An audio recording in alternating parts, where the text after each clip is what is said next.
Welcome back to the Stephan Hogan Podcast. Thanks for being here today. Please hit like, subscribe, share. Did you know that the majority of the people that listen to this podcast are not subscribed? And it's your little free gift to us to help get cool guests like today's guest, Kip Moore. Let me tell you about Kip. I saw him years ago on tour opening for Eric Church, and I'm going to read you a little about him, but I remember the concert vividly and how amazing he was live and his voice. So this is the truth about Kip. Some artists, they chase fame. They just want to be famous. Some artists chase truth. Now, Kip chased truth and honesty, and by doing that, he gained fame as well. He's a multi-platinum singer-songwriter whose songs have topped charts here in the United States and across the world. He's killing it in Australia. He's killing it in South Africa and Europe. His album Up All Night was one of the best selling albums in the last decade for country music. Since then, he's released a string of critically acclaimed records: Wild Ones, Slow Heart, Wild World, Damn Love, and most recently, Solitary Tracks.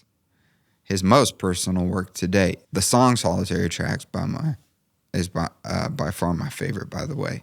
Kip's career has taken him from dive bars in Georgia to stadiums overseas, earning global chart success, sold-out world tours, and a reputation for being one of country music's most honest, introspective storytellers. But behind the accolades is a man who always chose the road less traveled, the surfer, the wanderer, the artist who built his life around integrity, solitude, and soul. Today, on the podcast, we sit down with Kip Moore to talk about what success really means, what he's learned from taking his music around the world, and why living life on your own terms might be the truest hit of all. Ladies and gentlemen, please welcome Kip Moore. 2014, 15-ish, I was in the darkest mental state I'd ever been in. And it's hard to explain to someone that's, people just, oh, you get to play music every night. It's so much more than that. And you're never, number one, the bus is nice, but it's still a moving trailer going down the road. So and I've always been a light sleeper. So if I'm lucky, I'm getting 4 or 5 hours. And back then I was going through this extreme insomnia where 48 hours would go by, I wouldn't even close my eyes. Like literally wouldn't close my eyes. It was like I couldn't settle down. And that was when everything had really taken off. And I was, I was getting pulled in a million directions. And I'd headline a club show. And this is no bullshit. I would headline a club show, let's say in Indiana, and I would get off stage around midnight. And then I would wake up, let's say that was on a Saturday. I'd wake up Sunday morning, be flying out to LA, fly across the country, and I'd do a radio station that morning in LA. And then I'd be in San Diego by lunch doing another radio station. And then a club in Riverside that night. And then by the end of that night, I'd be flying to Sacramento. And then Sacramento, Tuesday morning, I'd have a radio thing. And then I'd drive to San Jose for lunch to do, and then I'd play that Nate Deaton, if he's watching, I'd play that damn club of his with the shittiest backline drum kit of all time. And I would play that gig with all the feedback, get off stage at midnight, and then back in the hotel lobby at 6 a.m. to catch another flight to Utah, and then do the Utah station Wednesday morning. And then it was 7 days a week, never sleeping. And I truly felt like I was on the verge of like a psychiatric, and I just suppressed all of it. I wouldn't talk to anybody about it, and come like 2016, I just called my manager. I said, man, this is enough of this. I'm not doing this anymore. Like I'm having some really, really dark thoughts. And I just said, I love to surf. I want to get good at it. And I'm going to start bouncing every winter. So don't book me. And he's like, oh man, that's awesome. Like, well, we'll talk about it. I said, we're talking about it now. If you book a show, I won't be there. And I'll never forget, and I've told this story before, but it's maybe once or twice, but it's true. I remember being in a cafe the first time that I was taking time off in Costa Rica, since everything had taken off in 2011 or 12. And I remember sitting in this cafe, and I'd been there for 2 or 3 days. And I'd already surfed that morning. It was right around 10 o'clock, and I was having coffee, and I got a call. And it was my manager saying, do you want to headline I know you said that you're not coming home for 2 months, but we've got an offer to do the halftime show for the AFC Championship. And I had that moment because he also told me what the pay was, and it was the biggest payday that I'd ever seen, and it was a big 6-figure payday. And I had that moment of, what are you going to do, Kip? Like, the carrot's it's going to always be in front of you. You know, you're going to let money be your God kind of thing. And I'd already made my mind up that because I felt like something like this was going to happen. And I spent maybe 3 seconds pondering. And I said, the problem is I'm having coffee right now. And you could feel the pause. I was like, what do you mean? I said, well, I'm having coffee, so I won't be there. Hangs up. 2 days later, same thing. I get a call. I was like, well, they've upped it 50. I said, yeah. I said, that's nice, but the problem is I'm in that same coffee shop having coffee again. And he hung up, and that was it. And we were super close. You know, we were good buddies, and he finally understood once we kind of had a talk about it after. I said, man, there's always going to be something, you know, and I said, if I don't take this time for myself, I'm no good for nobody, mainly myself. So that was a pivotal moment where I made my mind up of, I'm not going to keep chasing the dragon. Do you ever feel like, because a manager's supposed to work for you. Yeah. But I feel like a lot of times you get into roles, or artists get into roles with managers where it's almost like you're working for the manager instead of them working for you. If that makes sense, where they're like calling the shots and driving the ship, and you're like, whoa, whoa, whoa, whoa. And I'm curious, based on your personality, I know you like control over your music and your records and how they turn out and stuff like that. Do you feel that you are like an alpha type that clashes with a manager because they're trying to tell you what to do? Like, I have a problem with being told what to do. Yeah. You know what I'm saying? There definitely is that element in my personality, for sure. Luckily, I think there's a navigation period in that first bit when it's taken off. You know, it's all like, okay, this is what I've been working for behind the scenes for 10 years, and then you finally get signed, and then it all kind of takes off. And me and my manager are and were really close at that time, and I knew he loved and cared about me, but everybody likes money, you know, and I think that it took a minute for, you know, I've told a story one time, and I think this is when, and this was right before we had the conversation about me going surfing. This all happened like in like a 2 or 3 month period. And I think this is when, you know, and we had moments, you know, up to them, but we always kind of navigated cordially. But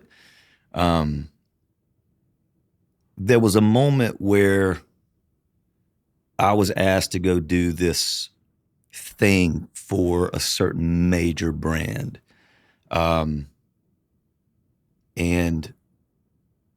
once again, it was just, to this day, I've never seen a brand deal that big again. And of course, even me, when I first, you know, heard what it was, you know, just the money alone, I was like, oh my gosh. All right, well, I'm listening, you know, and then it was, you're going to do some stuff. And it was 4 other big pop stars. They were all going to be the face of this rollout campaign for the summer. And they wanted to use my song Wild Ones. And Wild Ones is such a moment in my show, and it's got all the edge to it. And I was like, oh, and it got pitched to me as, you're going to be in the studio. So I'm thinking like a music studio. We're riffing back and forth, and well, this could be cool, and it's going to be like the brand is going to be like a byproduct, almost like a Corona commercial where you see the beer bottle at the very end. And I was like, yeah, I could get down with this. And I fly to LA, and you know how the production sets are there. You know, I walk into this warehouse, this massive studio, and it's 20 to 25 man set. You know, it's a big production, and it's this massive LED wall that's, I mean, 20 feet high, 30 feet wide, but it's off at the time. So I'm like, wonder what that is, you know? And so they finally, you know, say, all right, Kip, we'll, you know, hop up. We're going to roll the Wild Ones track. And the head of Universal Marketing, the worldwide head of Universal Marketing's in there, and my manager. And I get in front of the mic, get in front of the camera, and the screen's behind me, and doom, doom, doom, doom, doom, doom, doom, doom, the song kicks in. And right as the song kicked in, I could feel this yellow light beaming behind me. Like you could see it like it was massive, you know? And I'm just like, what the fuck is behind me right now? And I turn around and I see just thousands of Pop-Tart boxes pulsing, you know, on the screen. I had no idea this was Pop-Tart stuff. I had no clue. And this is all in real time where what am I gonna do? It's all going through my head in that split second. And I said, you know, I sang the first 2 lines of the song, and before it even got to the chorus, I just said, hey, you know, cut, cut, cut, cut, cut. And I walk outside, and I'm having a smoke, and my manager comes out, and the Universal guy comes out. What's the problem? And man, I blacked out and said some stuff I still feel bad about, but I just went nuts, you know, and it just felt like a pivotal moment. And I was already teetering on the edge at that time. I mean, that was during that madness time that I was going through, but I was just like, man, this is not what I signed up for. And I've always been very diligent about not, it's not something that I have to like work hard to do, but I've just never wanted just to sell out on stuff that's not, you know, I'll do stuff with Indian motorcycles because it makes sense because I ride motorcycles. You know, I'll do stuff with, you know, different outdoor stuff, rock climbing and those kind of things, and different with different want whiskeys. Brand alignment with who you are. It's got to represent you. And I've never wanted to try to sell my fans on a life or things that I don't do just for the dollar, you know, and especially a healthy dude like you that works out and eats healthy, and then you got Pop-Tarts behind you. It just felt silly to me. It felt really silly. Yeah, I get that. And I just lost it, you know, and I said, I'm not doing it. And they were like, you have to do it. I said, I ain't got to do shit. And this ain't happening. And it was a very heated moment, you know. And I walked back in there, and I just said, you know, I apologize to all you guys. This is not on you, and I know that you guys have all, you know, but you're gonna have to find somebody else. And I booked a ticket back and flew back that night. I was like, I'm not, you know, and we were good after that. You know, me and my manager were great, and he did understand, you know, but it was a tough moment. But in that moment, I think it was a very like, okay, you know, but I'm not going to just roll over I'm going to, at the end of the day, I'm going to do what I want to do, you know? Yeah, that's good. I don't think many people would have the courage to do that in such a high pressure situation. Yeah. I think that would be difficult. It was a lot of pressure. That's for sure. Even as I was flying back, I was like, what did I just do? Are they going to drop me from the label now? You know, that's kind of what I was thinking, because it was that intense of, you know, a ball drop, you know, but I just, you know, I was thinking, you know, from now on, when I play this song, that's all people are going to be thinking about is Pop-Tart commercial. And I was like, that's not what this is, you know? So yeah. And I've had a few of those moments. I've had a lot of them. You know, I got asked to do the ACMs with a pop artist that, you know, I have no he's great. It's just not my bag, you know. And I just felt like it was just kind of almost like you're just trying whatever you can, and you see it all the time. Whatever people can get to get their, you know, whatever kind of success in mainstream looks, and it made zero sense for us to do a collab. And you see that all the time. You see these forced collabs that are just ridiculous. And I was like, I'm just, you know, I'll just pass on the awards. I'll just, you know, I'm not the guy for it. And another act took the thing, and you know, they ended up having a massive mainstream career, you know? Yeah. But you've stayed true to who you are, Yeah. and you haven't lost yourself. I was curious, in the early days of your career, your first record came out in what, 2012? I think 12, yeah, Up All Night in 2012.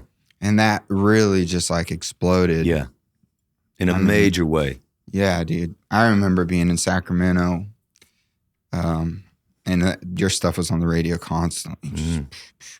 Yeah. All those tunes. And I think it was an Eric Church tour, maybe. Yeah, we played Sacramento on that one. Yeah, Was it Arco Arena? Me, Church, and Justin Moore. Yeah. Justin Moore was on that too. I saw you opening or your support for someone. And I think it was that show. Great show. Mm-hmm. And it was a magical moment because I walked in as you were starting Hey Pretty Girl. Yeah.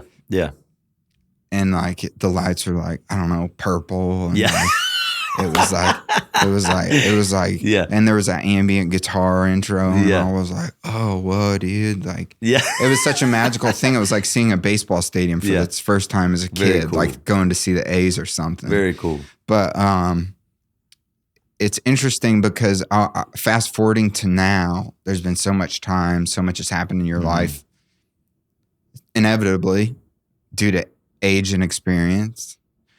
But I was listening to High Hopes, and there's a really interesting line in here that says, "Everyone's your friend when you're standing on a mountaintop." Mm-hmm. Yeah. But when you take a slide, it's like they forgot. Yeah. But yeah, and that was the follow-up. Yeah. And so what was the slide, man? Well, I think I wrote that. I can be honest. I feel like I've truly let that go. And that was the cathartic process of getting that out. You know, Solitary Tracks was the first record I wrote outside of Universal. And I love those people over at Universal. They were great to me. I had a good run with them. And they were trying to get me to re-sign, and they sent me maybe 3 different contracts, and it just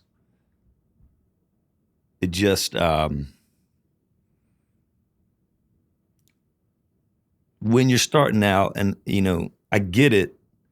I'll never understand the magnitude of how lopsided the deal is, but I have to still live in that place of being grateful because, you know, if I hadn't had that team, you know, mainly the promo staff, they were such rock stars, man. They were killer, and they worked so hard for me.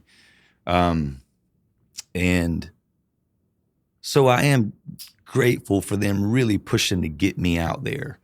But, you know, it's a very lopsided deal, you know, when you've signed that rookie deal. And you know, the way those labels work, they've got so many different artists on that label, but you've only got, usually on those, even on the big ones, you've got maybe 5 to 7 artists that are actually making the label money, and then they're taking that money and they spend it on all the baby acts and keep throwing putty at the wall and what's going to stick. And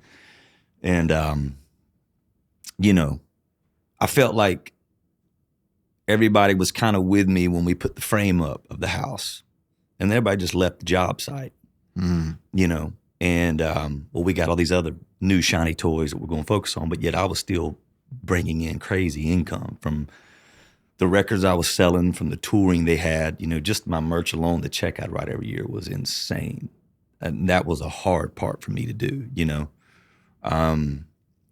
And so I felt like I built this rock solid house through the years, just out there on the job site by myself every day, just kind of, but I still needed a roof and I still needed windows, and had a little graffiti on the wall. I felt like it'd gone through all these storms, but they were still building all these straw huts that were just getting blown over with the money that me and other guys were making, so I just wanted the deal to be, a little more in the middle. And it was just still an unwillingness to really play ball. So I walked and I left. And it's just interesting. I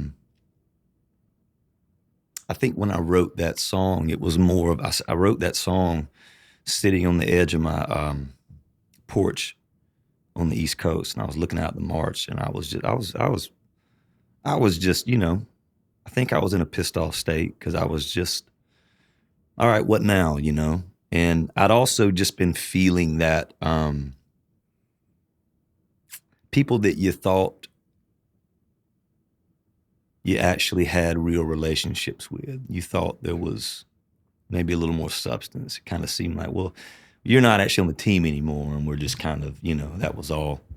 You could feel it. Just everything felt different, So I think that's where that came from, is like, just from a state of, there's still guys that I've met in radio that I actually made real friends with. I still call, I still go to eat with, and they're no longer in radio. I mean, I made a bond with you as a human. I'm still your friend. Like, you can't do anything for me anymore, but I'm still your buddy. It's not transactional. Yeah, it's not a conditional relationship. And I felt like things had become conditional. And there was still like rock solid people that wasn't the case with, but with a lot of it just, you felt it, you felt a shift. I was like, oh, okay, all right, cool. And I'm I can admit it. I don't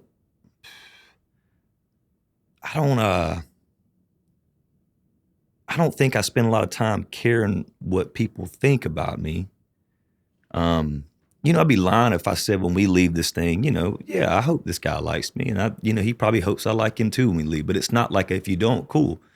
I already like you. Yeah, but you know what I mean. I get it's what like, you mean. You know what I mean. So it's like, I totally get it. I'm the same way. Yeah, but I think that it was just kind of, okay, we never really actually even had a friendship. This wasn't even like a real thing. There's some grief there, kind of. Yeah, for sure. And I think that's where a lot of that song particularly laid in, Yeah, but you still had high hopes, which was the redemption of like, hey, you know what? I can do this thing. Mm-hmm.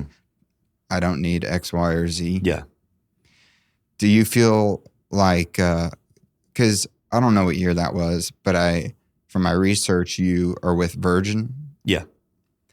Was that at a point where you were just no label at all writing? Yeah. When I started out, the minute the word, that I was gone, there was calls coming in, you know, and do you want to meet with this and that and yada, yada. And I was just kind of like, yeah, maybe.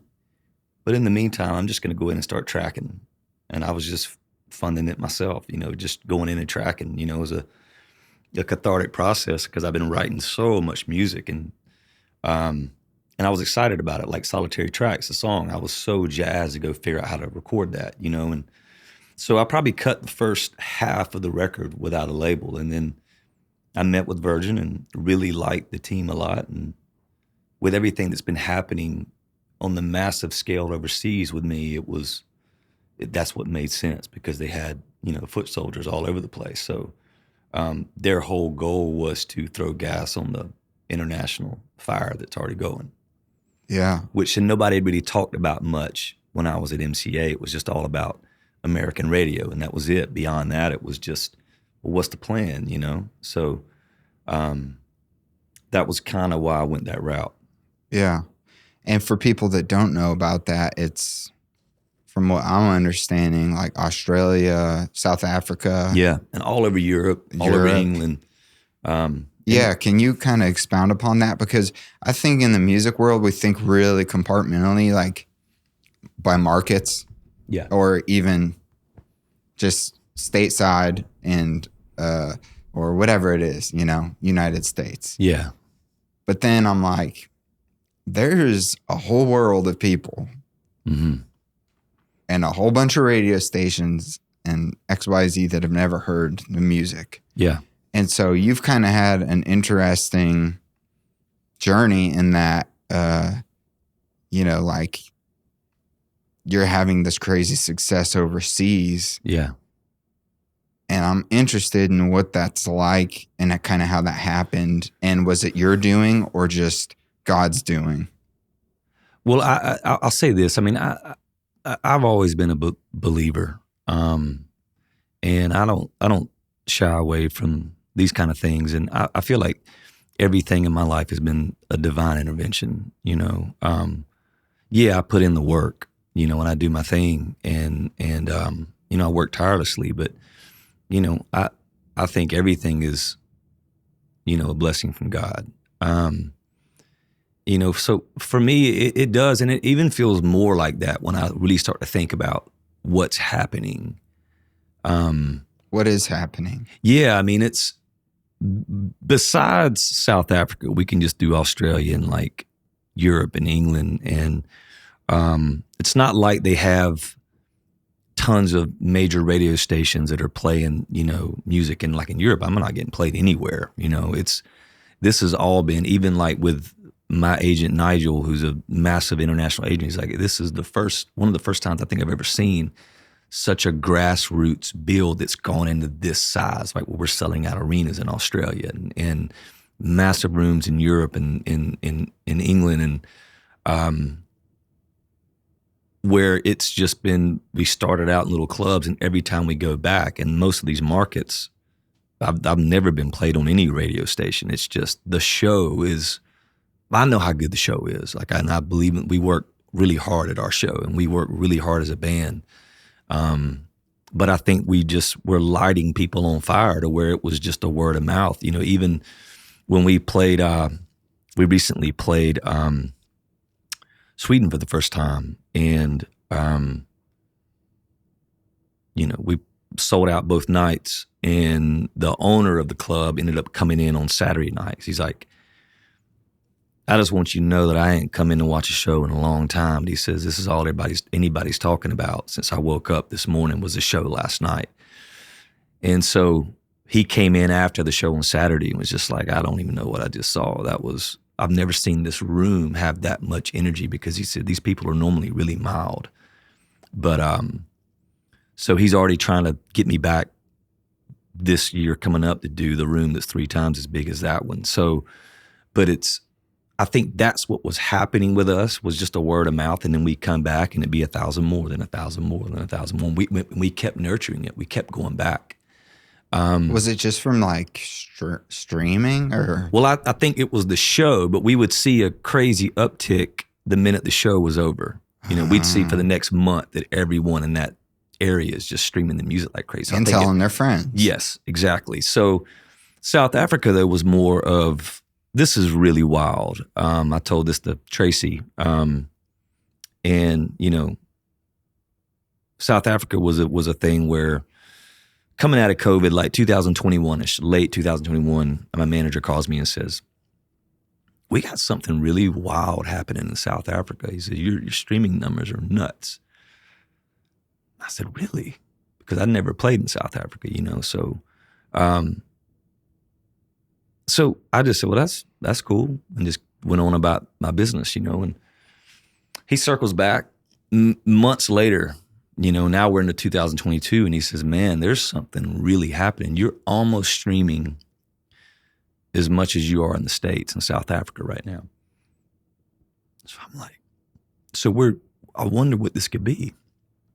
Where the other one was just all organic, Europe, England, Australia, and New Zealand. And so late 2022 rolls around. He says, so this guy that supposedly owns one of the biggest pop and rock stations, stretches through, Pretoria, Johannesburg, Cape Town, Durban, all these places. He's also the promoter, and he wants to book you in Cape Town for a couple nights in the club, like a 1,000-seat club. And I was so fried. It was towards the end of the year, and I was like, man, I'm not going last minute to South Africa to play a club. And you know, people that don't know, it's like my first time doing a tour through Europe and England. We played C2C, and we knew something had happened there because I was the opener of, you know, C2C's like 5 or 6 acts a day. And I was the opener like in 2014 or 15. And there was a couple different venues where we sold the most merch and CDs. And in London, we sold the most physical product of the record. So I said, they connected with the music. Whatever we're doing, they connected with, you know. So we went back. Was this Wild Ones? Yes, I was playing Wild Ones. It had come out. It just come out. And so to them, that was the first record. Yeah. So, and that's another interesting thing is that the European audiences, they don't even know the first record. Yeah, they're not thinking Beer Money. No, they discovered me at Guitar Man On. So they like Guitar Man, the Bull were massive. And then it's interesting because even when I went into the song Solitary Tracks all through Europe, it was like, that was the moment, which is that's a cerebral song. That's a different kind of animal, you know. So special song, dude. It's my favorite. Yeah, thank you. And that was what felt so good. Is like, okay, this is the kind of music they're connecting with, you know. So I mean, if I play truck, they don't even know it. It's like I took it out of the set a couple of times. Like this is pointless, you know. But I still love playing it. It's just a fun blues tune to play. But you know, but with South Africa, 2023 rolls around. And so the end of 2022, now I said no. And then January 2023, like January 3rd-ish, I'm in Maui at this time. And my manager calls again and says, that guy called again from South Africa. And he says he wants to put you in the arena in Cape Town. I said, man, am I getting set up for some kind of ransom deal? Like, is this what's happening here, you know? And we kind of, you know, laughed, and he said, you know, he swears there's such a favor that, you know, it's going to work. I said, this is silly, man. And I said, when does he want to do it? He said, March. I said, you know, it's January. You know, when you're booking arena gigs, you're booking 9 months out to give time to sell tickets, you know. I said, March. I said, that gives us 2 months. And there's been no prep. There's been no, he says, he swears that they're ready. And I said, I'll tell you what. And this was on a Tuesday. I said, when does he want to go on sale? He said, Friday. So this guy just wants to out of nowhere announce on a Friday. In 3 days. You know, yeah. So I said, I'll tell you what. Let's do it. By Monday morning, when we've sold 10 tickets, we'll just cancel the show, you know. So Friday rolls around, and I'll be honest, I didn't think one more thing about it. I went surfing, and come back from surfing that morning, and I've got like 10 missed calls from my manager. I said, so I called him, and I've forgotten all about it. He said, you ain't gonna believe this. You sold out in 7 minutes. This is the fastest sellout in Cape Town history. I still didn't believe it. I was like, this is really fishy, man. And so he said they want to put the second night on sale, so then that sold clean. So then they put me in the football stadium in Pretoria, Johannesburg area. And then, you know, that was, you know, slam full too. So when I got there, you know, I'm sitting down with him, you know, and this guy's awesome. He's so awesome, and he loves music. It's a hell of a concept when a radio guy loves music, because there's not a lot of those left. Yeah. It was like that when I first was doing my radio tour. I felt like I met a lot of program directors that genuinely love music. Now it's just so corporate, and they don't really have, to their defense, a lot of these program directors want to play music like Solitary Tracks. They want to play these songs, but their hands are tied because everything's coming from these corporate guys that own all the stations. And it's all top down. And it's the same exact playlist in Dallas as it is in Paducah, Kentucky. Yeah. And it's like, those are completely different people. That's why this isn't working, you know? So I'm sitting down with this guy, and he's just talking about music, and we're having this great conversation. I was like, I still don't know how this happened. And he said, well, South African artist brought Your Wild Ones record to my house in 2021. He said, I fell in love with it. And he says, I've tried to spin a few different American country acts on this station, and it just hasn't caught. And he says, I fell in love with Heart's Desire, which I always thought was a hit off of that record. And he just said, I just fell in love with it. And he said, this is all I listened to for weeks. And he said, I finally just threw it on primetime hours and it just exploded. And he said, it just was, my phone lines were ringing. And he said, that was the weirdest thing. Like, you usually just get emails and stuff. And he said, it was a wildfire with that song. And then he just started spinning all the stuff, was spinning the Bull, If I Was Your Lover. And before I knew it, it was just, I had all these hits in South Africa that I didn't even know I had. And so, there was 2 or 3 that I'd never even played live that were hits over there. Hey Oh Lover, which was also a song that was talked about being a single here in the States, because I remember being in the room and one of the head, promotion people was like, this is a hit record. And I thought it was too. But there was somebody else in the room that said, no woman wants to be called old. And I just remember being like, wow, we're going to get this. We're going to break this down. This must say, first off, it's not old. It's hey, old lover, like hey, past lover. I'm not literally calling something. It's a term of endearment. But it was so analytical that I was like, whatever. But it ended up being a massive hit over there. It just had a chance to be heard, So by the time we got there, we're working up songs live and sound check that night before the stadium show that we never even played live, because he's like, oh yeah, Hey Oh Lover was a massive hit here. So we literally worked that up in sound check before we played. We never ran it. It was just like, cause, so that was how that all happened. That's crazy. So playing for the first time there, were people singing your songs? Oh man, dude, it was insanity, man. It was, it was all the homemade merch. The whole place was just rocking. Like it was the Cape Town show. Pretoria too.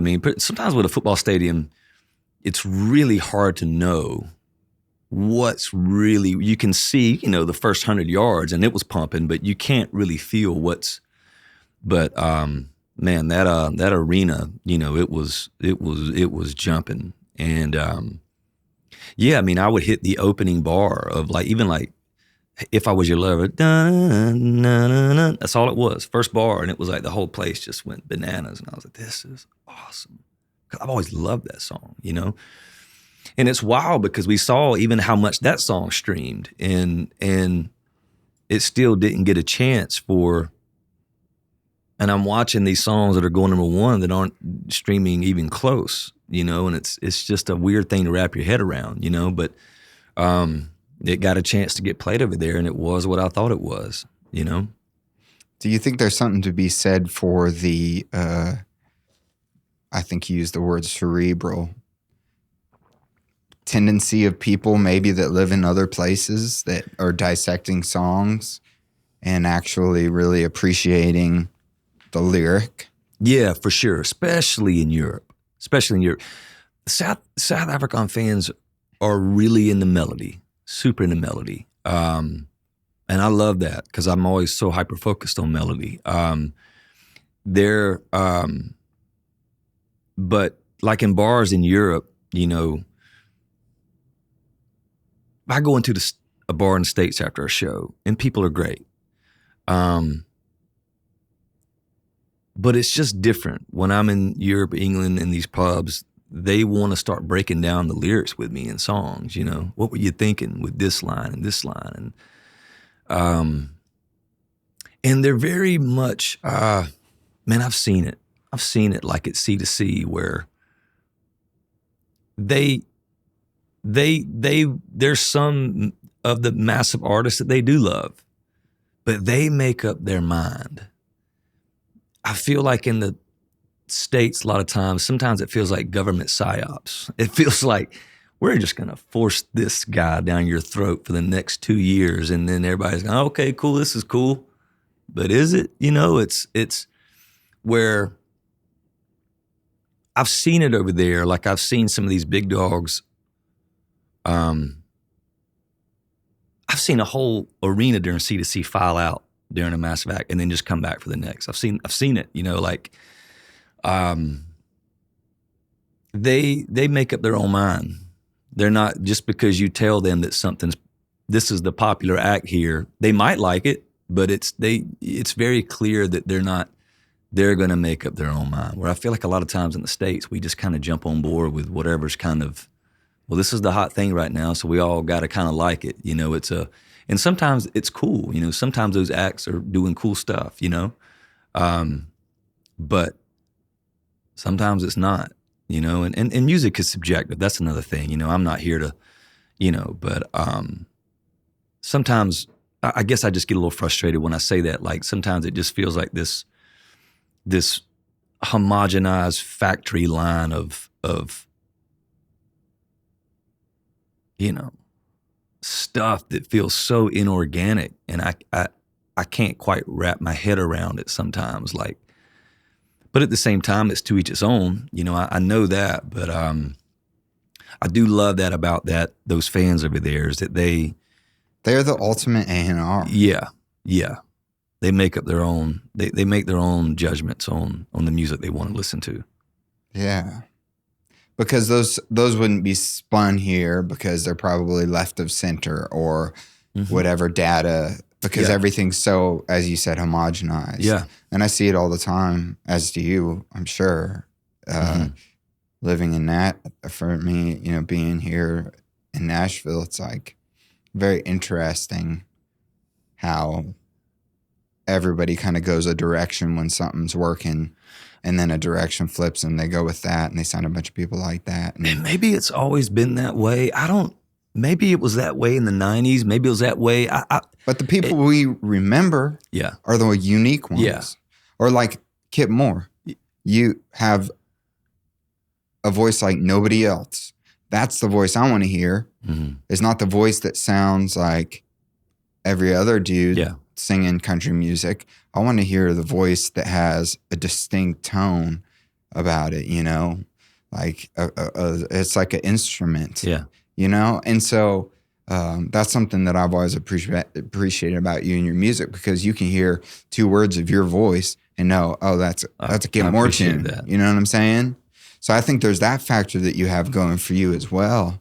But I think everyone's gun shy on taking risks, because there's risk aversion to the max when it comes to the corporations. You know? And with that being said, I get it. You know, I get succumbing to that pressure when you're trying to, you know, you're throwing whatever you can at the wall, just trying to figure out a way to play music for a living and trying to make it the train keep moving, you know. But it feels like now more than ever, and I know we've always had copycat movements in things, but I don't feel like in the 90s, take the 90s,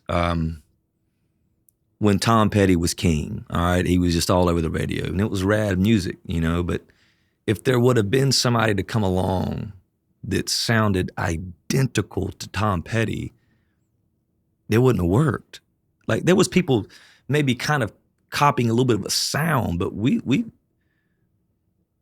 having people that if you aren't looking at the dial and the name, you think it's this guy over here, and there's four of them doing the exact, and so you're listening to radio an hour and you thought you just heard 5 songs by the same guy. And I feel like we're in the first time ever for that. I feel like we've had copycat sonic movements, but not where the voice is and the phrasing and the cadence is all the same, and the lyric and the approach of what they're singing about, it's all the same song. That part's really wild to me. Super wild to me, you know. It is. And it's just fascinating. Yeah, that's. Yeah, I can't ever remember a time when that was. I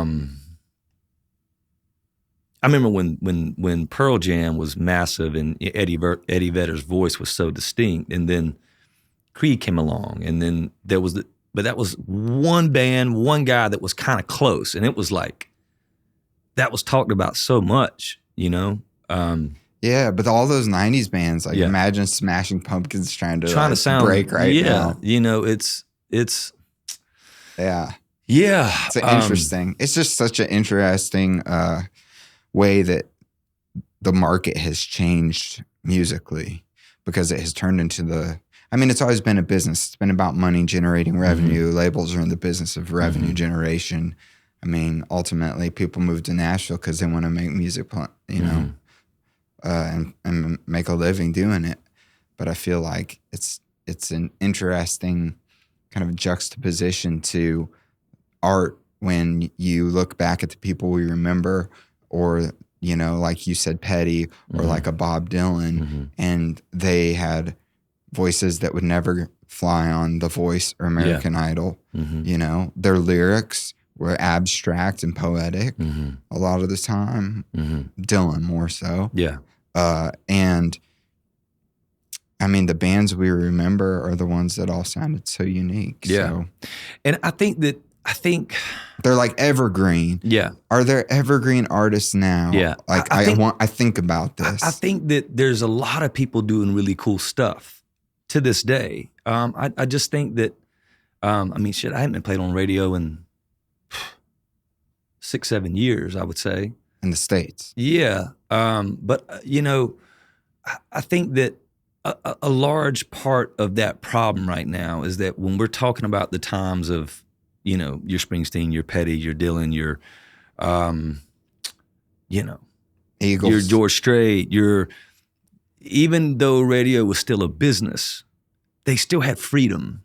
And you had Miles over here. Well, he owned the station in Nashville and he did what he wanted to do. He wasn't answering to some guy that lived in Dallas. He did and most of those guys and that were running those stations, they did love music. So it was still a business, but they actually love music. And I think that's a big part of what's happened, is that they love to sit around and listen to music. And DJs had some freedom. It was like they had the freedom to know their market and be like, hey, Queen's new record came out. I'm going to play y'all 5 tracks off of that record today. You can't do that now. So Eric Church, if I was running a station, and the new record came out, I'd be like, I'm going to play 5 tracks from the new Church thing today. And I think that's, their hands are so tied now. And I know that because I talked to a lot of these people, and it's, everybody's kind of playing defense instead of offense. Yeah, 100%, man. I heard there's I don't know if this is true, but around 7 top dogs that control the majority of the very true country radio in the United States. And that's why it's homogenized. Yeah. Yeah. I mean, that's a very true statement. This is all Bill Clinton's fault. Yeah. The Telecommunications Act. It was signed, and then it let people conglomerates buy up radio stations. So all the indies got bought, and then that's where we land today. I can remember driving down the road maybe a year ago. I was on the East Coast around Charleston, and I heard the Tyler Childers song "In Your Love." Came on the radio station. I was like, "Oh my gosh!" And I had yet to hear the song. And man, I remember I was moved as I was driving. That got me kind of emotional. I was like, man, this is a beautiful song. And I don't think it got past 50. It doesn't matter. He just sold out the soccer stadium the other night. But at the same time, it's like, I still love radio. I discovered all my favorite artists listening to the radio, and there's still something really special about turning on a radio station and hearing your song. That's still special. So there's a part of me that's still really pulling for radio to win, because I think it matters. And streaming is amazing. It's a really cool thing that we can all just. Yeah. But it's radio. There's something where you can just be as a DJ. Hey, I love this song, and I'm gonna turn you on to something you've never heard before. And I remember right after that song, there was another song that came on that was just like, next. It was a remake of an incredible classic song, and the original is awesome. And they just, that's another new copycat game where we're just like, all right, well, are we getting this lazy where we're just taking the exact melody of an old hit and just throwing that out there and rewriting the lyrics and then giving that person credit. It's like, it feels lazy. And I heard this thing and I was like, man, this is blasphemy, because the lyrics in this thing that you've changed it to. And that song went number one. And that yet this Tyler Childers song that's so incredible and so the arrangement's so beautiful. And then he's singing with that voice that he's got, doesn't get past 50, you know, and it's just like, what is going on? You know? Yeah. What? Do you think that you would have the success that you have now if it wasn't for the early success that you had with Hard to UMG? know. Hard to know. Because all like the record overseas or South Africa is a great example. Like that was completely organic. Yeah. Had that been your first record, do you think it would have been like without ever being Kip Moore? Yeah. But being like a dude releasing music on your own? I think for back then, because streaming wasn't what it was, I think your chances were a lot. So I'm so grateful for MCA, because I think that they catapulted me. Because when you think about that record has Crazy One More Time on it, which is still to this day one of my favorite songs ever written. And that song, people came in the door because they heard Hey Pretty Girl, they heard Truck, and then they got in there and they were like, oh, this record is really this. And they discovered Faith When I Fall, Crazy More Time, Reckless. And Crazy More Time was the song. Every night, every single night when that record came out, it was the moment every night. And it was, man, the pulse in the room was tangible. And so that for that, I'm like, who knows? But I think back then it was a lot harder without that major label kind of getting you on the radio. And now with streaming and social media, it's a different game and you can get found easier. The keyhole used to be so small. You know what I'm saying? Like the keyhole was so small to get through. Most everybody that, even the acts didn't work, were pretty talented from top to bottom. I mean, you had your rare occasions of some kind of thing that someone threw together is some weird thing. But for the most part, when I think about when I signed, it was Church, it was Keith Urban, it was Lady A, it was George Strait, it was Gary Allen on the label, it was a couple other big names. And you put any of those guys around a fire, give them a guitar, and they're gonna wow you, regardless of whether you like their music or not. Yeah. That was my favorite time in music, man. Yeah. So for country music was that era. Yeah. That you were right in that sweet spot on with her Church. Yeah. So the keyhole was so small, and now it's just anybody can just step through it. And that's why it's so hard to sift through the trash, so to say, you know, and then there's a lot of cool stuff, but there's just so much coming at you now. So what would you tell the independent artist that's like, hey, I got these songs, I wrote them, I'm going to record them and put them out on not on social media, on streaming at DSPs, and then see what happens? Is it just like, who knows what's going to happen now kind of a thing? I have no clue. I mean, I don't know anything. There's no rhyme or reason. There's no I don't know, you know, and go back to what you said. That's why, I mean, I'm thankful I came through when I did, you know, because without that promo team really getting those songs in front of people, and the promo team gave people a chance to discover the depth of that record. And then that catapulted me into Wild Ones. And then Wild Ones was a whole nother departure from Up All Night. I went a whole nother route. I never wanted to make the same record twice. And even when I played that record for the label, you could feel the tension in the room because they were like, what is this? Like, this is not Up All Night. You know, so, but that's what happened with Frankie Ballard and El Rio. Mm-hmm. I feel like Frankie's super talented. Yeah, so talented. Super talented. Dude. And I've seen him live and I was like, man, this guy rips, dude. Yeah. Great songwriter, player, performer. You had to have the goods. When I was, he had the goods. You had, you had to have it. Yeah, to get signed. But that record came out, and then it was like no more airplay for Frankie, and that bums me out. Yeah, it's a bummer because that was a killer record, but also a killer album. But just interesting. By the way, for people listening, when we talk about UMG and MCA, UMG Universal Music Group recently changed names back to MCA. under the leadership of co-head leadership of Dave Cobb. Mm-hmm. Yeah. Just so everyone knows. Yeah. We're talking about the same thing.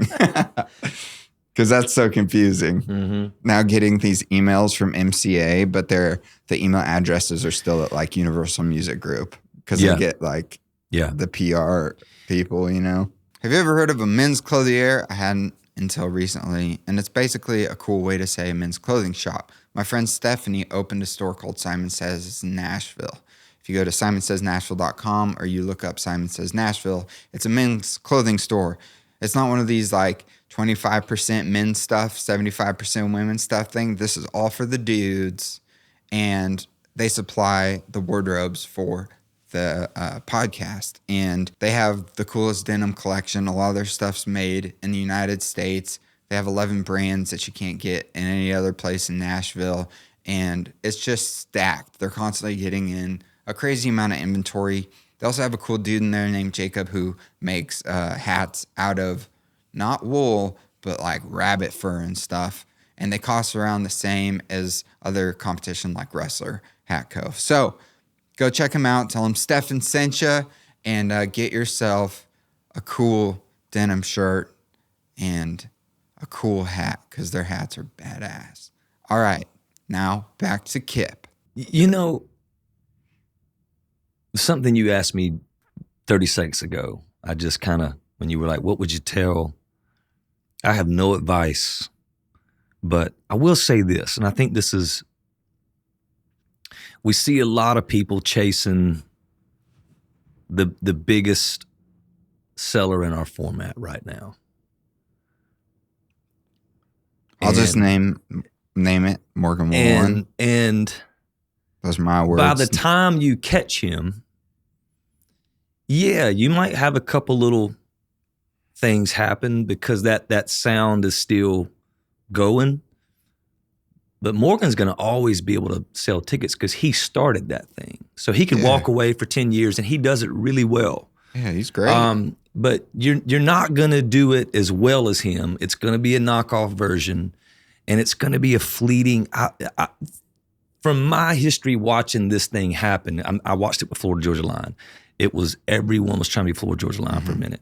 By the time you catch it, number one, that train is leaving the track, and there's going to be a new thing coming through soon. But the guy that started it, he'll still get to do that. But by the time you catch it, the train left the tracks, and you're getting a little. You know, you're getting to pick up a few little nibbles here and there, but then it's going to fizzle out.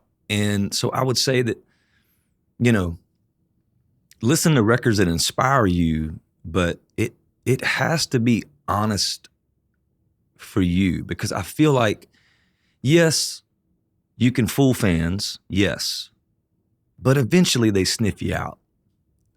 And if you're giving them something that's, you know, the first time I heard, I'll go back to Childress. The first time I heard him, I was just like, nobody sounds like this guy. Correct. And it made me want to go look at his music and hear what he's doing. And to this day, man, I love what that guy does. I really, really love what he does. Yeah. And so, but if you try to copy him, you ain't gonna do it as good. And he's so authentic. Yeah. He's so himself. Yeah. And you see it with the whole Zach Bryan movement. Man, if I hear another song start with a minor chord and feel super, you know, there's a very emo movement with that, but he does what he does great. He's great at it. But you see this trend happening where everyone's trying to be Zach Bryan, and it's great to be inspired by somebody, but you have to find your own voice, because by the time you catch that train, you're just going to get the pebbles from it. And I just don't think you might have a short, I just don't think it's ever sustainable that way unless he can be, because even though he's not the creator of that sound's been going around for a minute, but he did it in a very cool way and with that. And it's Childress-esque. Yes. And that sound hadn't really become mainstream in a sense. And he kind of put it on the map. And I think it's cool that, you know, a young generation is into cool lyrics and into songs that make you feel and mean something. But, you know, if everyone starts to kind of go a little bit of a, emo route, that will kind of fizzle out, and he'll get to keep riding that train. Yeah. No, you're 100% right. Be the first you. Nirvana and Pearl Jam, they were the first on the scene with that sound. You know what I mean? Now, Kurt's gone, but you think about the grunge era. The first three that hit the scene were Soundgarden, Pearl Jam, and Nirvana. Pearl Jam and Soundgarden are the only ones that can still really go off of that thing. You know what I mean? Everyone did that sound for 5 years, and then it fizzled out. But the innovators of that sound were able to keep going. And they're just a prime example of that. Yeah, man. I love that.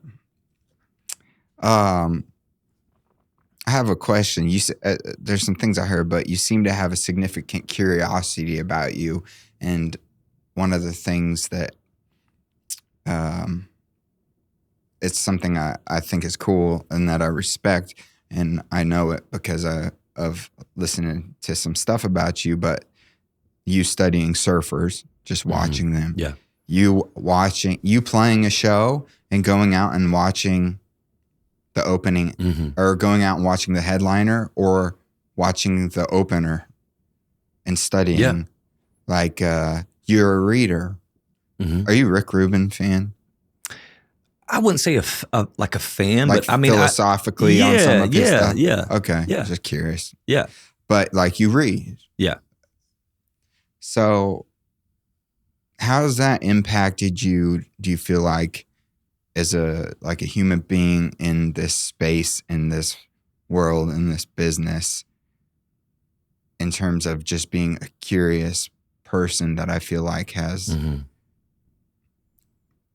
you direct it in a certain way towards certain things, but do you feel like that's part of what's helped with your success is just by sitting back and being the observer and the listener? Absolutely. Yeah, I mean, I feel like I was always a very curious kid.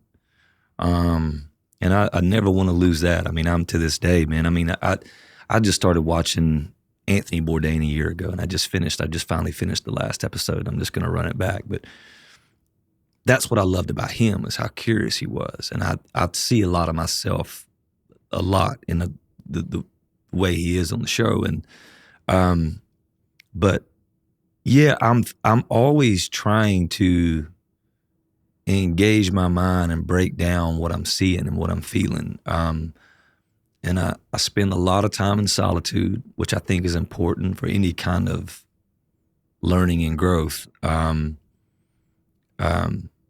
But yeah, I mean, I studied shows like crazy, coming up. You studied lyrics too. That's what drew you to music, man. Right? I would sit down. I can remember I went through a phase with Bob Dylan from, I knew the hits, but I did a deep dive from like 24 to 27-ish where he was almost all listened to for 2 or 3 years. And I would, at that time, I didn't have a computer. I would sit down and I would write out full lyrics of everything he had. And I would try to understand his play off of words. And, he's doing this right here. And he was all about hard rhymes. He wasn't about soft rhymes, stuff like that. And it mattered. And his cadence was incredible. But I think for sure that all like fine-tuned me. And even watching shows, you take a guy like McGraw, and you take a guy like Church, and then you take, Sammy Hagar, and I've watched all those, people, and they're all so polarizingly different, but they all do these unique things. And when I went on the McGraw tour, I learned how he was a master at milking these moments and making them so grand. And it was all subtle things that he did. And I'm not as rehearsed as McGraw. Like, he had movements he did every night. He had spots where my show is a much more organic, kind of free-flowing show, and we're all live. Like, we're live the whole time. So, I don't even know what's going to happen sometimes. So we're not. sometimes we'll play something a whole section long, and then I'll just, look at the guys and, we'll keep going, or we'll pivot and drop on the 4 on another song and be like, but I learned the importance of milky moments. With Church's show, it was more of, I watched Church's show every night when I was out opening with him, and the lighting was so special with the Church show. And that's so crucial. I mean, I've seen some shows like, this is awful, with the lighting, and it's not enhancing the song. It's taking away from it, actually. And just his grooves, man, they were great. The band was great. And then there's been people I've been out with that I thought the show was, rough. And I've learned, watching that, like what not to do sometimes, and so, but I have always been that way. I've always been curious, but I'm always trying to figure out ways to get better in things that I love to do. Like even rock climbing, I'll ask my buddy Jeremy, who's just incredible. I'll ask him a million questions, why are you doing this here? And, going back to Albee with surfing, and I'll send him videos and be like, break it down for me. Where did I go wrong right here? And, but yeah, I've always been a student with anything that I love. I want to figure it out to the best of my ability. Production with records has been like and I've always really listened to production, but in the last few years, it's like I'm, borderline, maniacal about breaking down. I've got heavy into Genesis and understanding arrangements and why certain passing chords and certain chords, even that, the bass is doing something completely different than the guitar over here. Pet Sounds will just blow your mind when you're listening to that, So it's arrangement wise, when to put tension on a track, and when you're, sometimes these minor chords, you open up into the major over here, and then you drop it back into the minor for a certain tension that you want to put on it.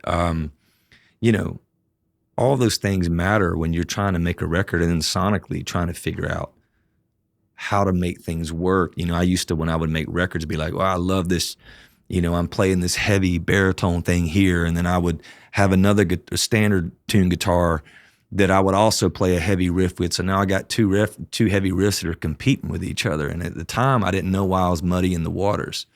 But then you learn by listening to records, and it sounds huge, and it's like less is more a lot of times. Oh, there's actually, this guy's playing the chimey high thing over here, and this guy's doing the deep thing. Oh, okay, give space. And then, you just learn those little tricks along the way. Yeah. Like some of that petty stuff. So good. Masterclass. So good. In less is more. Yes. Like everything has its space, its place, and each part helps every other part. It's crazy. Yeah. The record I just got done making, I'm getting all the mixes back now, and I've never had a record sound this big. It sounds huge, and we did way less than we've ever done. We did not stack one time. You've got a part, and you don't come in until the 8th bar of the second verse, and you're only going to play for 2 seconds right here. Then you're out, and then you're going to come in here, and you're going to drive the train over here, and there's all this space that's created. Are you producing your records or co-producing? Co-producing with Andrew Robertson. He's been amazing, but I've always been heavily involved in that. But he's been such a joy to work with, such a smart guy. But he wanted to go that same route with me. It was like, we're going to create all this space, and we're going to feel like when we're listening back on the playback, it's not big enough. We need to stack here. And it's like, just wait, let it get in the mixing process and let this thing come to life, and the mix is so huge compared to what you track. Yeah, because when you track, you want to keep doing more. Yeah, you want to keep adding. Feels empty, man. You want to keep adding, and it was like, we had to really be. Charlie Worsham was the only on the first round. Charlie Worsham played, so it's just me and my band all tracking together. And then Charlie Worsham was the only guy that's not in the band that was tracking with us. And for people watching, he's just a brilliant studio cat in town. Yeah, he plays for Dierks Bentley. He's so great. And he's an amazing artist. He's the best. You know, that's another head scratcher. His first record, what was it? Rubber Band.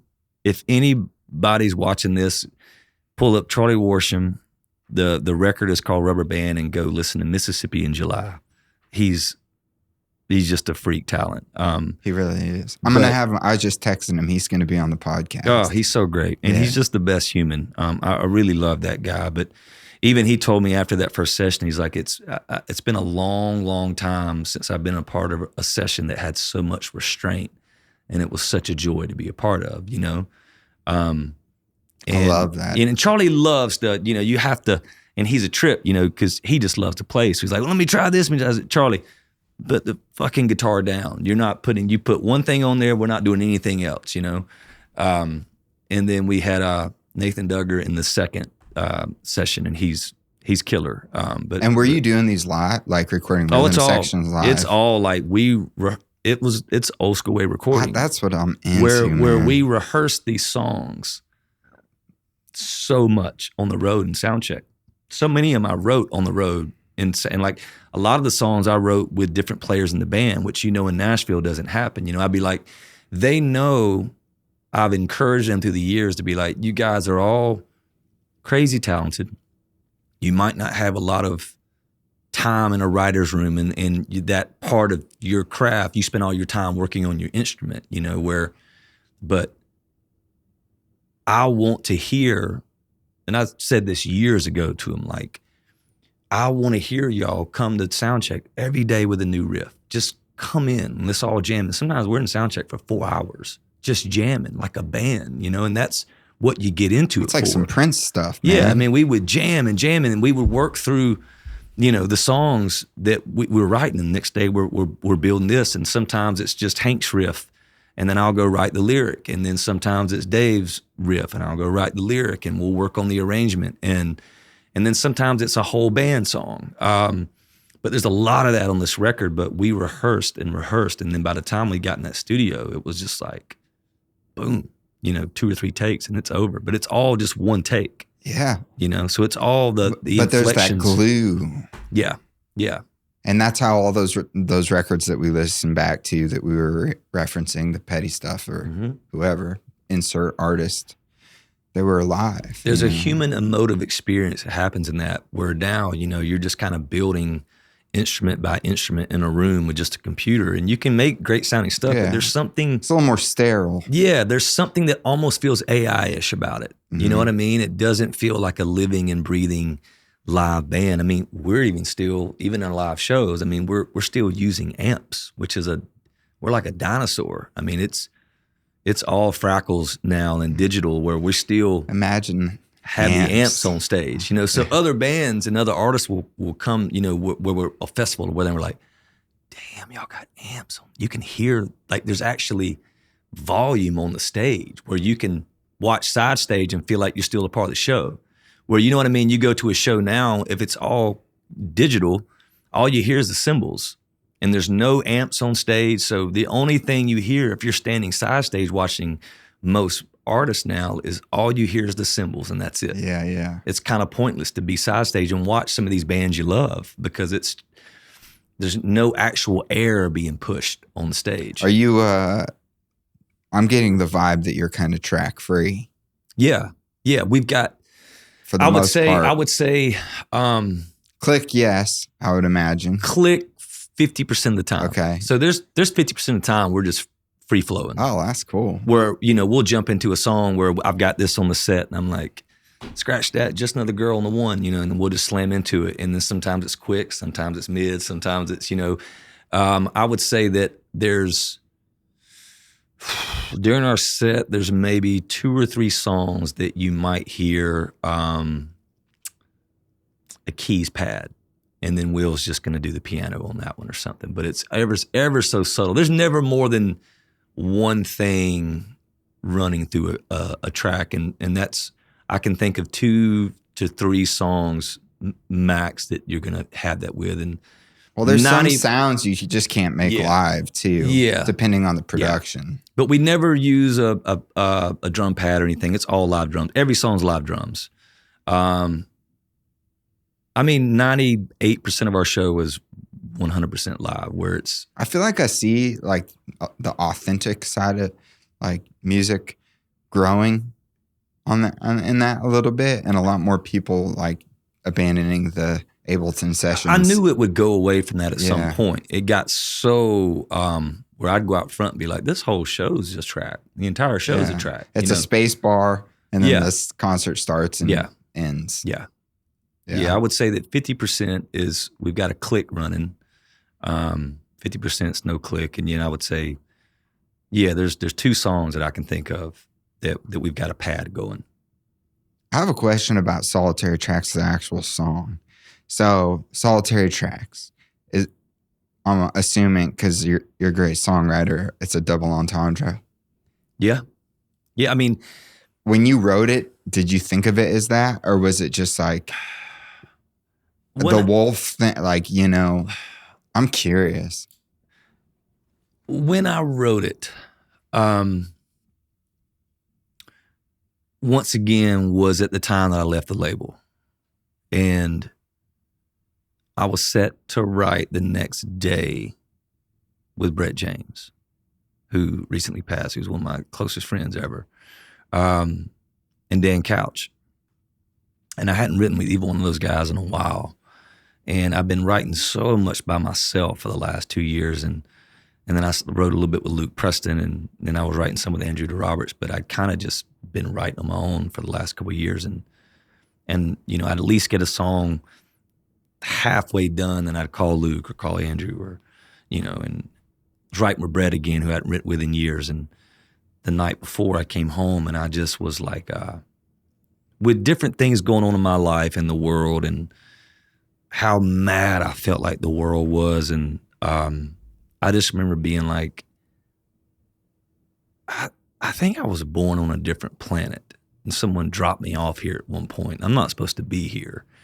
And I've felt that way a lot of times through my life. When everybody sees red, I see green, and I'm like, man, I don't understand why. And I spend a lot of time trying to evaluate why I feel the way I do about the things I do. And I've taken all these trips through my life when the tour's over, and I just leave by myself, and I'll go do these things, and I love being alone. And so that particular night, I was at my kitchen counter at like around midnight-ish. And that's just what was going through my head, of just being like, I don't belong here. I don't feel like I think like anybody around me, and I don't see the world the same. And I'm coming to terms with, I'm okay with it. So that's where my headspace was. And I initially was just writing it for myself. There was not another person in the song at the time. I had the whole melody to the song, and I had a lot of different fragmented verses, and I had a pretty good bit of the chorus, but it was all about me. That song was solely about me. Can I read a lyric from it? Yeah, go ahead. On the fringe, on the edge, never sleeping in the den, forever on the outside, always looking in. Yeah, I've felt that way. Forever on the outside, always looking in is how I have felt my whole adult life. And that's when I've said forever on the outside. I say forever for a reason. It's like I've come to grips with, this is just the way it's always going to be. And I'm okay with that now, where for a long time, it's kind of like, well, what's wrong with me? Like, what do I need to change something about myself? Or do I need to, so. Yeah, I'm curious about, because like one of the things that I loved just about listening to your latest record is the authenticity, but the vulnerability. And I think I'm drawn to maybe things that are a little bit melancholy. Mm-hmm. But lyrically, this song resonated with me because I feel like there's these two people, mm-hmm. and they're really these lone wolves. Yeah, and Dan Couch is the one that did that. Well, what I was going to say was it hit me because to me, a good song, you put yourself in the song. Yeah. And I put myself in the song, and it was me and Haley. And I feel like our life the last 7 years has been solitary tracks. Mm-hmm. And so for me, listening to it and feeling like with certain things where I feel like I'm on the fringe or the edge, not in the den or the in crowd, as you would call it, maybe, forever on the outside, always looking in. Like it's very powerful when you can put yourself in a song like that. So to continue, I just want to say like that's one that really like I've listened to so many times because it's just strikes a chord in me. Well, I don't know about you, if you relate to this, but it's even like the people that know me really, really well know this about me, I'm fine in any room, and I can walk in any room and for the most part, I can be comfortable, but I can really make you think I'm comfortable. And it's whatever walk of life I'm walking in with. And there's certain groups of people that I do feel at home with, and I feel really comfortable. But man, there's so many crowds and scenes where you're told this is supposed to be the fun thing, what you're in right now. Like, this is the thing, this is the happening thing. And those are always the moments where I feel the most uncomfortable, where I'm like, the whole time I'm in that scene, I'm like, I gotta get the fuck out. Was that the 2012? What do you mean the 2012? Or sorry, when you kind of like lost it over the commercial situation, when you thought you were going to be in a studio and all that. I just mean a hard time. Well, I just mean curious. In the sense of. Did you feel at that time in your career though that you were like out of place? Absolutely. Yeah, absolutely. I guess that's what I'm asking. Yeah, for sure. And to tie it to. And I would even go to the big. The big functions and the big scene things and the parties where everybody just seems to be having the best time. And those are the moments where I feel the most uncomfortable and I got to get out of here. I don't. You're an introvert. Yeah. So, and I've just been processing those things as I've matured into adulthood and really spent time thinking about them. And I think that writing that record was that place of coming, and especially that song was that place of coming to peace with all that. That coming to peace with that side of myself. Living Side was written the next night, where that was, tonight I kicked out the footlights that was shining on a broken man. Took my deposit, cleaned my closet, and shut the door on the boogeyman, so it was kind of like I was coming to peace and grips with all these things. But I do love the way Dan, because initially I had a whole nother first verse, and then Dan said, the Indiana girl with an Idaho heart. I went, oh my gosh, what a line. And when he said that, immediately we started backtracking and then working, the partner into it. Yeah, which I love. Because that held more weight to me, it was, and so that's still personal for me because I'm still that guy in the song, but adding a counterpart, and someone, that you're going through the journey with made more sense. And I'm always trying to, I'm still always writing from a personal level, even when I create characters in songs. I'm still writing about me. I'm just making the whole thing character driven. But because to me, it was like, I went super Bob Dylan with it when I was listening to it today. After I got a coffee, I was like, that second person could be another version of yourself. Mm-hmm. You know what I'm saying? Mm-hmm. Like if you have a conflicting, like your brain works one way, but you wish it worked another way. Mm-hmm. But we're both together. Yeah. Like I got kind of like out in the weeds. And that's feeding off of the first question that you asked me, and it's like there is a piece of that. But I also, even as I was writing it, is where interjecting, another person. I also thought about God. It's kind of like, that was kind of a thing that I was, there's a full moon shining on the snow out back for a couple lone wolves. So it was like, it was also me walking with God. It's like it's okay to be that way, and I'm walking with you. Yeah, So, I love that. Was that a time where you feel like you grew closer to God in that transition? Yeah, I mean, I feel like I've always, even as a kid, I've always felt it here, and I drift in and out. It's always at the core of me, and I'm a very, I've got imperfections all over me. We all do, man. Yeah, but it's always at the core of me, and I know that I do believe wholeheartedly. But I've definitely, in the last few years, I feel it heavier and heavier on me. I'm a lot more aware in recent years when I'm wallowing in the pig fields. I'm more aware of it. We've always known it when I was, but it's like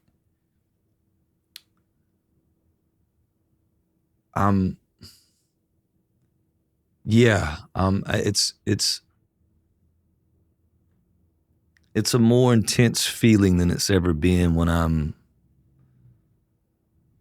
eating rotten fruit, so I'm like your spirit's more sensitive. I'm working through all that. Yeah, I mean, I think that's a lifelong process. But I just think, I think my spirit's now more than ever, aware of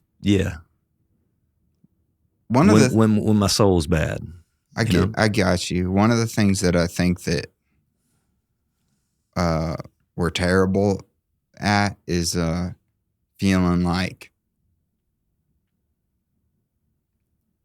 we have to be perfect or not sin or something in order to get like God's favor, And I was just listening to this message where it was broken down, but basically like Simon Peter in the Bible denied Jesus 3 times right as Jesus was going to get crucified. And when he rose from the dead and came back, it says that Simon Peter saw him from the boat. He was out fishing and Jesus was on the shore, and he came back and he jumped out of the boat, swam, and sat down with Jesus. And Jesus asked him, he's like, "Do you love me?" And he's like, "I love you." But it turns out the original Greek for what Simon Peter was saying, his love meant like, and Jesus was saying love. And so he asked him 3 times because he denied him 3 times, but he said, "I like you" 3 times. But then he told him, "I want you to go out and make disciples."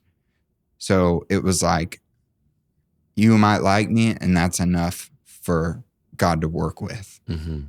It's not perfection.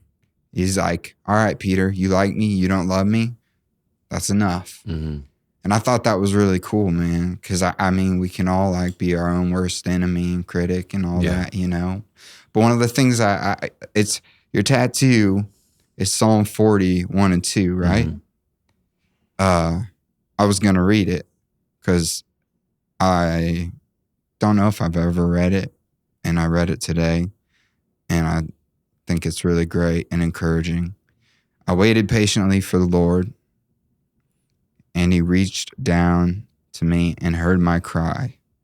He brought me out of the pit of destruction, out of the mud, and he set my feet on a rock, making my footsteps firm."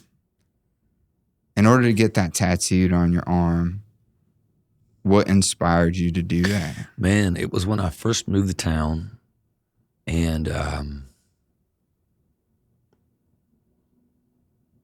dealing with all of the doubt that this town, especially back then, because back then Music Row had 1,000 staff writers, Now you might have 100, maybe max. The amount of talent with the writers in town, I mean, it was intimidating. And I can just remember going out to writers' round and being like, oh, I thought I was a writer. Man, oh my gosh, and I'm listening to Don Schlitz and those guys, and it was Tony Lane. And so the doubt that creeps in about, I need to pack this thing on up, hell, and back to Georgia, So you're dealing with that first off, and then you're dealing with the boldness of stepping out onto this plank. I had made different moves in my life, but this was like, I'm trying to actually do something with my life, and this is a bold move. And I was living in a place that was, it was a darkness in that place that was heavy. And here in Nashville, yeah. Okay. And I'd work 2 different jobs, and then I'd go listen to songwriters rounds, and I'd come back and I'd try to play a little guitar, listen to records. And I think the main thing is I was just a lot in my head, and there was a lot of doubt happening. And that was a time in my life where, the only time in my life, I've had moments where I read a little bit of scripture here and there, but that was a time where every single night, I would say for a good half a year, where it was every night I came home, I read. And that was the only, and I was itching to come home and read. It was a really, a lot of times you're having to make yourself do that, where that was the only comfort I could find, was I would open that book and it gave me comfort. And like you developed a hunger for it. Yeah. I'm And going through that right now myself. And I feel like because my spirit was that way, it was speaking to me different. Yeah. And I think that during that time when I was like that, that was the only comfort that I found. And I would always, because when I discovered that verse, I loved it so much. And then at the end of the night, I would always end the night with reading that verse. Mm-hmm. So when I got a record deal, that's when I got that tattoo. Last couple things as we kind of wrap up.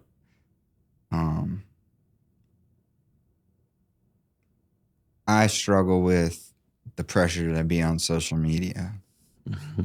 but it also makes me like physically not feel good. And when I don't have my phone with me, I feel liberated. Mm-hmm. And I know that you've spoken about how absurd it's gotten that a lot of things, music, have come down to TikTok. Mm-hmm.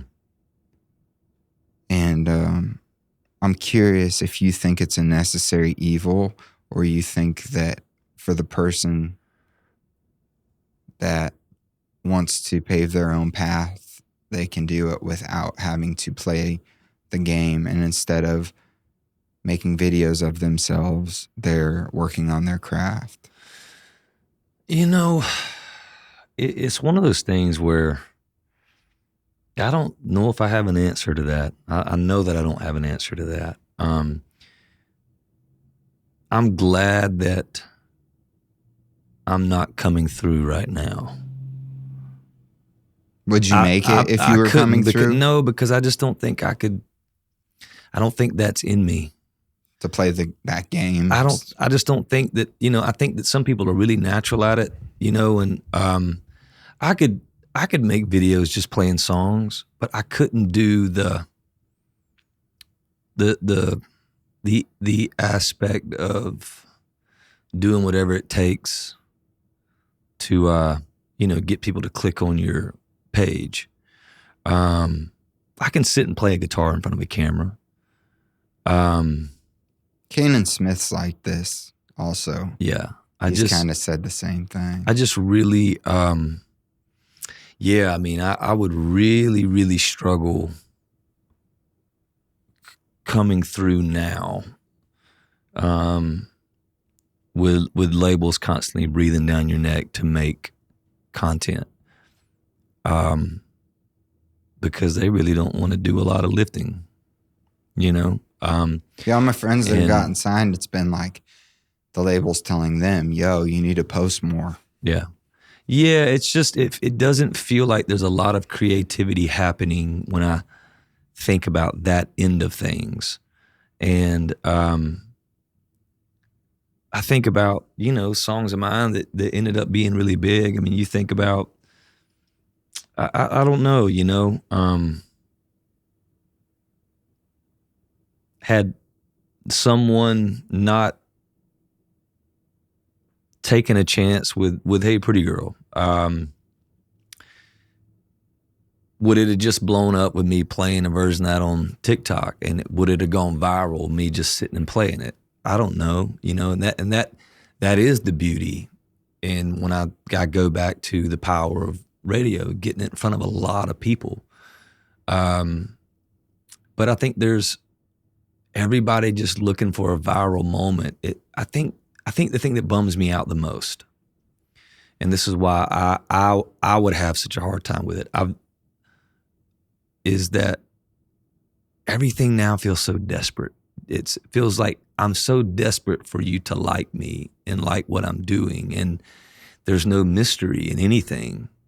When I think about, I go back to a Petty, man, I didn't know anything about Petty besides an MTV music video and going to a concert and then hearing him on a record. You didn't know anything about him. There was a mystique to that person. And that's a good thing. And yeah, now it just stuff feels really desperate, and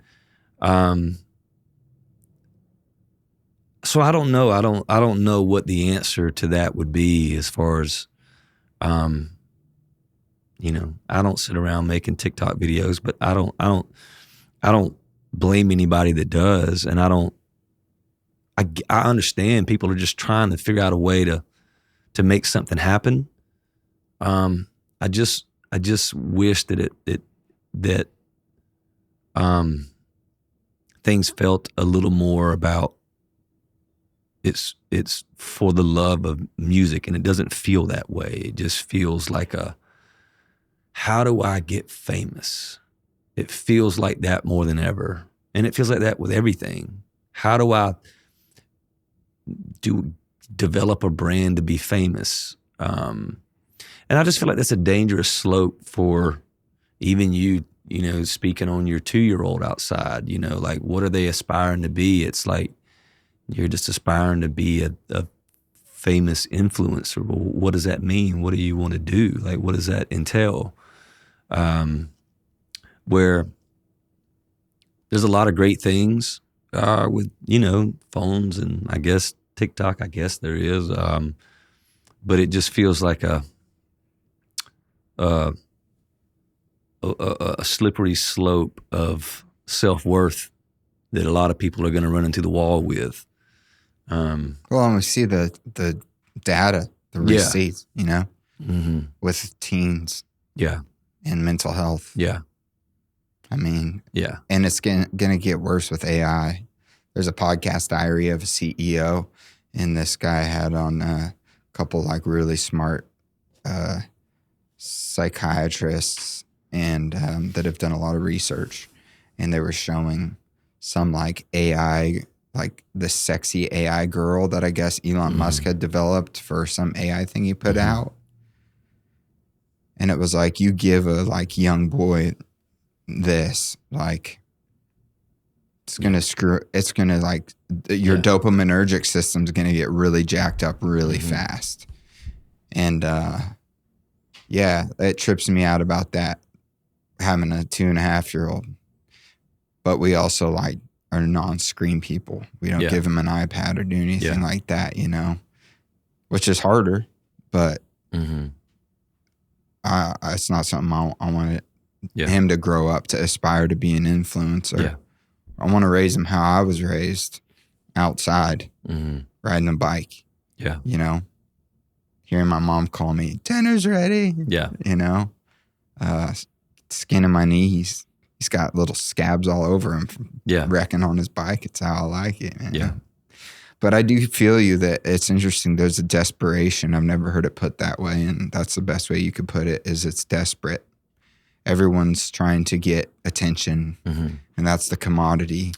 And when attention becomes a commodity just off of social media, it gets really weird because it takes musicians and it turns them into music isn't good enough anymore. Now I need to be a musician and I need to show my ass. Yeah. Or like I need to be a musician and I also need to be able to like do something else to entertain people while my music is being performed in order to have listener retention or viewer retention on the platform. So the algorithm pushes it out.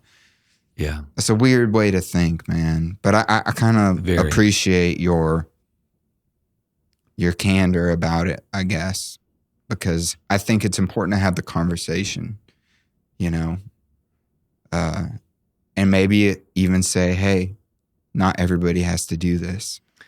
It's not the only way. I've been able to get by so far without doing it. So, yeah, you know, hopefully. Number one's in South Africa. Hopefully I can continue that. Yeah. Yeah, dude. Real quick question. How does royalties transfer? Is that's super confusing? That's a whole nother confusing topic. I bet. Yeah, that's a whole nother. That's a whole nother hour worth of. Podcast. Yeah. I was gonna say. That's right there. I was gonna say. Yeah. I was just curious because like I have a guy coming on that has a number one in China. Oh wow! And he was telling me that it pays way better than the U.S. But in order to figure out how to get paid, he like had to do so much research. So we're going to like totally dive into it, but I was just curious if South Africa was kind of on, or those other countries are. The songwriters are the ones that are really, you know, those are the ones I really feel bad for right now, as far as that goes. Songwriters used to, you know, be able to make a living off of album cuts. You can't anymore. Like they have to have a hit record. And so it's causing people to, these talented guys to go into a room and dumb it down just because they're only thinking about the single, which is also a weird thing, is I need to dumb it down to get a radio single.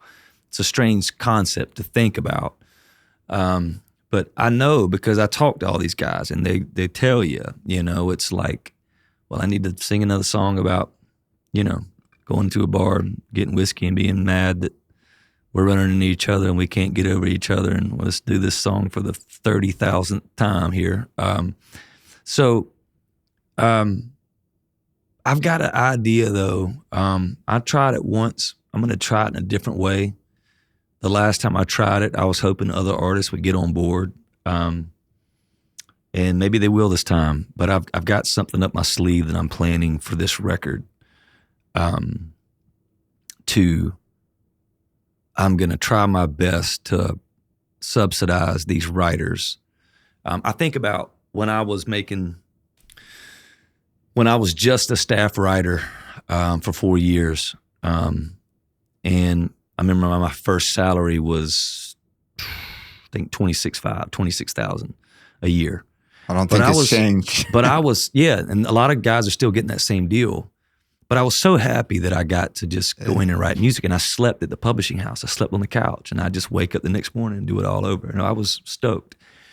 But I think about if at the end of that year, I saw a $5,000 check, it would have meant everything to me. It would change my whole disposition. First of all, it would, number one, you'd feel appreciated for your time with artists.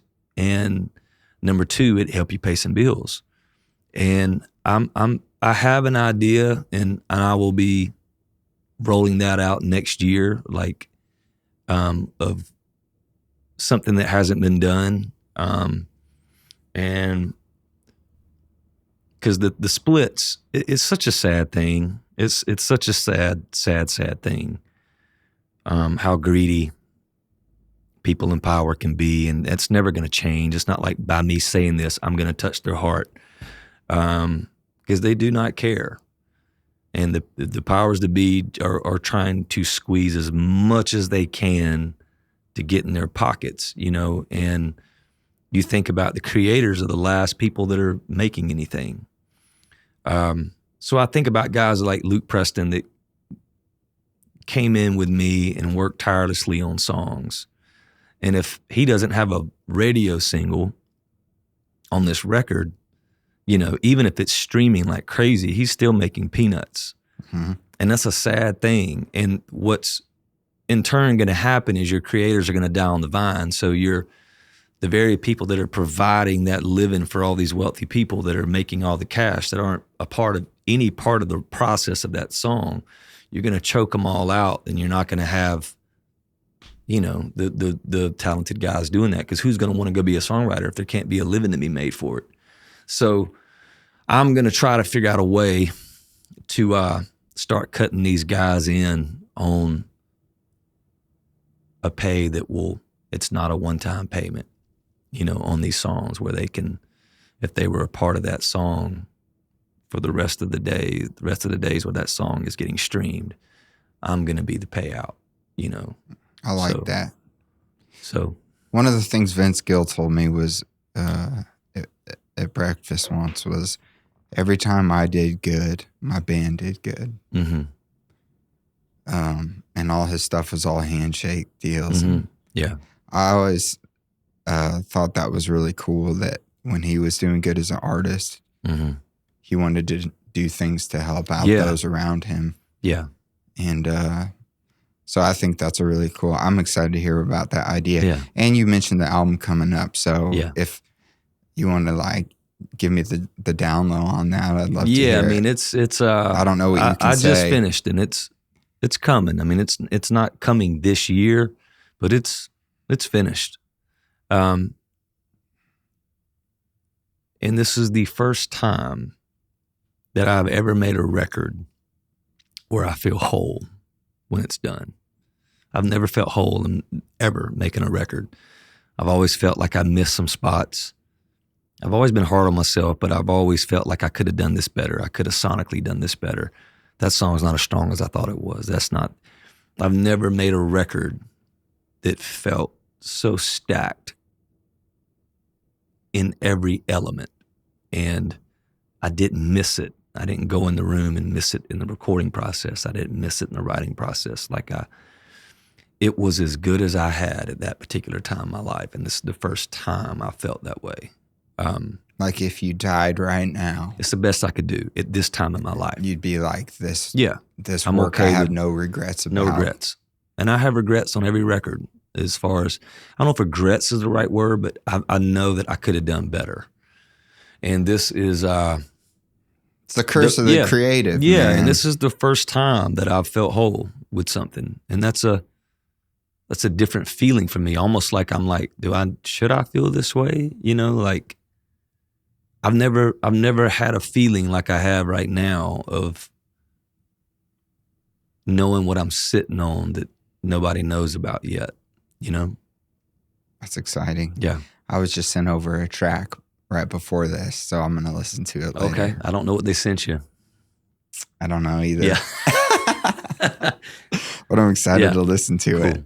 Cool. I'll jam it. Dude, Kip Moore, man, you've been awesome. I appreciate it. Thank you so much for coming all this way. Yeah, this is where I'm hiding out, man. If it ever goes down, I'm coming out here. Yeah, come out here. Hey, we have 6 acres. Yeah. We'll get some cows and a lot more firearms and baby goats. Yeah, whatever you want. Yeah. We can have a compound. The world goes down. But man, appreciate it. And you bet.